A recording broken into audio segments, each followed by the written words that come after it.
Good morning, কেমন আছো তোমরা সবাই? আর আমরাও বেশ ভালো আছি। আর বাবু এখন স্কুলে যাবে, সেই জন্য আমি বাবুকে রেডি করিয়ে দিচ্ছি। এখন বাবুর স্কুল সকাল 7টা থেকে চালু হয় আর 10টা অবধি স্কুল লাগে। এখন গরমের সময় যেহেতু সামার ক্যাম্প লাগিয়েছে, স্কুলে পড়াশুনো বেশি একটা হয় না, ওই খেলাধুলা মানে সব কিছু মিলিয়ে এখন পড়াশোনা একটু হয়, একটু খেলাধুলা হয়, নাচ গান হয়, এরকম করে ওর এখন সামার ক্যাম্পটা চালু রয়েছে। তো 30 তারিখ অবধি থাকবে সামার ক্যাম্প, তারপরে আবার স্কুল বন্ধ হয়ে যাবে। তো আমি ওকে রেডি করিয়ে দিচ্ছি। ও বলছে মা তাড়াতাড়ি করো, আমার দেরি হয়ে যাচ্ছে। আর দেরি হয়ে যাচ্ছে সেটা আমিও বেশ ভালো করেই বুঝতে পারছিলাম। এক মাথা আঁচড়াতেই দেখো আমার কতটা সময় লেগে গেল। অ্যাকচুয়ালি বাবুর মাথায় এতটা চুল না, সেই সোজা করতেই মানে অনেকটা দেরি লেগে যায়, অনেক চুল বাবুর মাথায়। তো আমি দেখে বলি আমার যদি মেয়ে হতো তো মাথায় এত চুল হতো কি বলবো, মানে আমার 3 ডবল চুল হতো। আমিও এখন মা হয়েছি, আমি বেশ ভালো করেই বুঝি এখন যে একটা মায়ের একটা বাচ্চার উপরে কতটা দায়িত্ব থাকে। আমাদের মা বাবাও নিশ্চয়ই আমাদের ঠিক এমন করেই মানুষ করেছে। কিছু কিছু মানুষ আছে, মানে কিছু কিছু ছেলে মেয়ে আছে, তারা বলে যে মা বাবা আমাদের জন্য কি করেছে। তো তাদের বিষয়ে আমি একটা কথাই বলবো যে তারাও যখন বড় হবে, মা বাবা হবে, তখন তারা ঠিক ভালো করেই বুঝতে পারবে যে মা বাবা কি করে আর কি করেছে। অনেকটাই মনে হয় জ্ঞানের কথা বলে ফেললাম, এবার চলে আসি কাজে।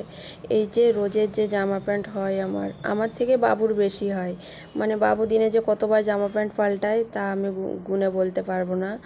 আর ওয়াশিং মেশিনটা আছে বলেই আমার কপাল, না হলে হাত দিয়ে ধুয়ে ধুয়ে জানটাই বেরিয়ে যেত।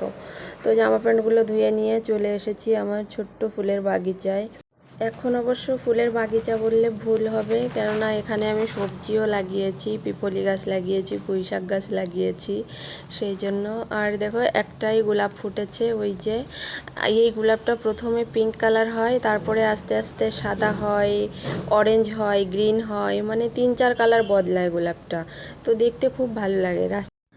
আর জানালার বাইরের পাড় দিয়ে লাগিয়েছিলাম টাইম ফুল গাছ। এই টাইম ফুল গাছ একটাই গাছ এনে লাগিয়েছিল, তারপরে দেখো সেই একটা গাছের থেকে কতটা গাছ হয়েছে। তো রাস্তার পাড় দিয়ে দেখতে খুবই ভালো লাগে। তো আমি গিয়েছিলাম ফুল গাছগুলো বাইরে দেখতে, জামা প্যান্টগুলো টবে ভরে রেখে। তো ঘরে এসে দেখি বড়মশাই জামা প্যান্টগুলো মেলে দিচ্ছে। এমনটা নয় যে ও আমার শুধু এই একটা কাজেই হেল্প করে, সব কাজেই ঠিক এরকম করেই আমার হেল্প করে। তো এতটা গরম পড়েছে, আমি বড়মশাইকে বললাম আমাকে একটু তেল লাগিয়ে দাও মাথায়।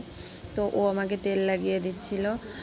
আর সত্যি কথা বলতে আমি নিজে কবে তেল লাগিয়েছি জানি না। বিয়ের আগে আমার ঠাকুমা আমাকে তেল লাগিয়ে দিত, আর ঠাকুমা যখন ছিল না তারপরে থেকে মা যদি কোনো দিন দিয়ে দিত তাহলে ঠিক, আর না হলে তেলই লাগাতাম না। আর বিয়ের পরে থেকে এখন বরই আমাকে তেল লাগিয়ে দেয় চুলে।